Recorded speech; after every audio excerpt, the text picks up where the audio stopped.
What is going on, everybody? We are back with another review, and this time we're reviewing Season 1, Episode 3 of The Terror. And this episode was called The Ladder. So, to give you guys... Okay, before we even get into this, The Ladder was directed by Sergio Mimica-Gazin, which is the first time that they've directed this series. And it was written by Gina Welch, and the episode released April 2nd, 2018. We're already starting. This is some bullshit, dude. It's not even that late. I guess technically it's 1:30. But yeah, so there's that. The episode starts off with the Inuit guy that had been killed. They're wrapping him up to take him to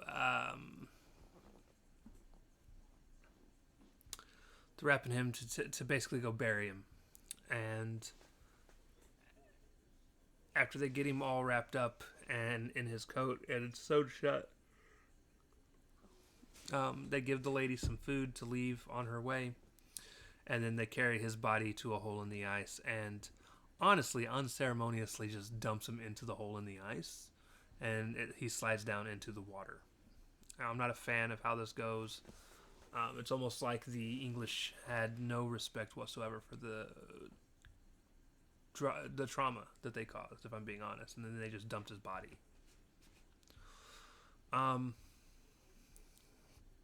So then we find out that somebody else from their crew dies. I don't know who. Like, they didn't make a big deal out of it, so I'm not sure. But then the second in command wants to lead a team of 8 out to try and walk 800 miles, 800 miles, with the expectation it's going to take like 3 months to make the walk. But they want to walk to the closest British camp to try and hopefully get some help and a rescue team, basically. And the captain is not having it, and the captain goes off, basically telling the dude where he feels like his mistake as captain is befriending this guy, and moving forward, it needs to be they're working as leader follower, not friends.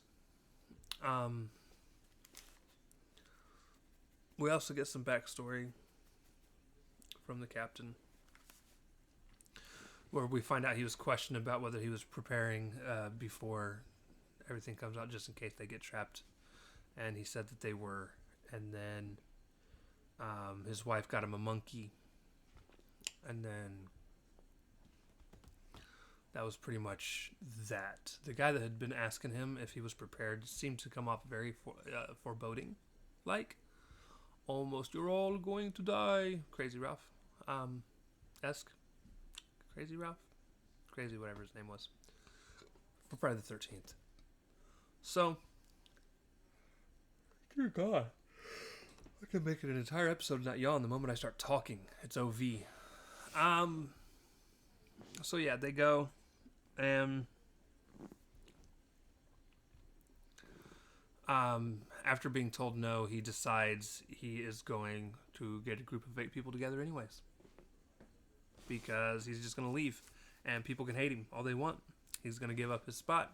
He's going to pick up, he's going to take a group himself, and they're going to go get help because they need it. That's where his mind's at. Now, during the kind of prep phase for all this, so the Irish guy that I told you guys about from the last episode, gets approached by what I'm guessing is the chaplain. And he said that he had been told that the Irish guy had fully taken advantage of another guy and forced him into some freaky deaky stuff. So the Irish guy confronts the dude that said this, and you find out that these two were lovers on this ship. And the other guy turned him in and made it sound bad to save his image to the leadership. He was afraid of being looked down on and being stripped away of his rank. So that's why he had said what he said. So then the captain goes out to the crew that's set up to try and kill the bear. They had taken rats from the cargo and hung them on lines and was waiting for the bear thing to come and eat. Well, they come. The bear. Well, they get a picture of the entire crew, and as they all stand inside the tent to wait to see if the bear shows up. The bear does show up, but it reaches through the tent and grabs one of the guys inside the tent and pulls him up and basically decapitates him, which was pretty cool, by the way. Drops the body, drops the head.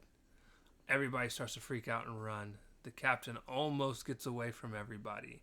And as he's coming over the ridge of the ice to get to the ship,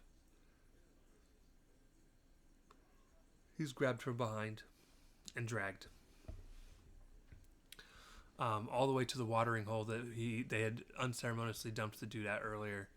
And he's now missing his legs, and he's laying there as just an upper torso. And is eventually tossed into the hole where he goes to die, drown, whatever. If the blood loss didn't kill him, the extreme cold and or drowning would.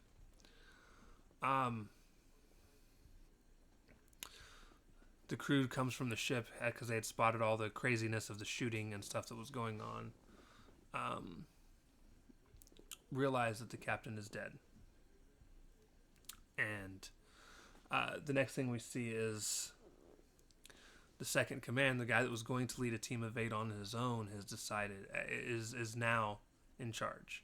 So he's going to send a team of 8, since he's in charge, back to the motherland or whatever they call it. So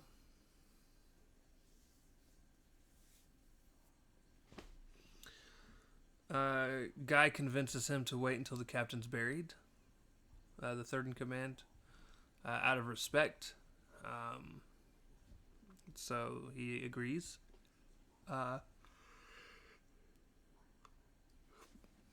And during the ceremony where they're saying bye to their captain, second in command reads the captain's letter that the captain was going to read for the other funeral that he was going to do. And while he's reading the letter, they show scenes of the Irish dude pooping in his lover's bed. So he's doing an amber turd. And then, I'm sorry, is that too vulgar for YouTube? Defecating on the bed. Still doing an amber turd. And then someone else finds the letter that the second command was in the process of writing, because the second command was going to leave with a group of people, and he was writing a "Hey, I'm leaving" letter. I hope you guys understand. So we don't know how that's going to play into things. And then the last thing we see is the 8-man team heads out, and that's how the episode ends. This episode instantly has hooked me back in. I will not lie to you. With the death of the captain, I am so interested on where this is going to go next. So I'm super excited to continue watching this, and I will definitely watch at least one more episode tonight because I can. So yeah, and of course we're also going to see more of the backstory. We kind of see that the captain was, again, not a fan of his second in command dating his daughter, which I don't think he'd have been happy with anybody dating his daughter, if I'm being honest. Because that kind of came up in the conversation between the two when they were having their argument. And by their argument, the captain was just reaming his second in command. There was no argument. The second command couldn't get a word in edgewise or anything. So anyways, guys, that is going to do it for this review. I'm really liking it, and I cannot wait to see where this goes now. Like, after the first 2 episodes, I was just interested. Now I'm excited. So, and I'm pretty sure what that means is episode 4 is going to be a little slower. I don't expect beheadings, so we will see. With that being said, ladies and gentlemen, love you, and we'll see you next time. Peace.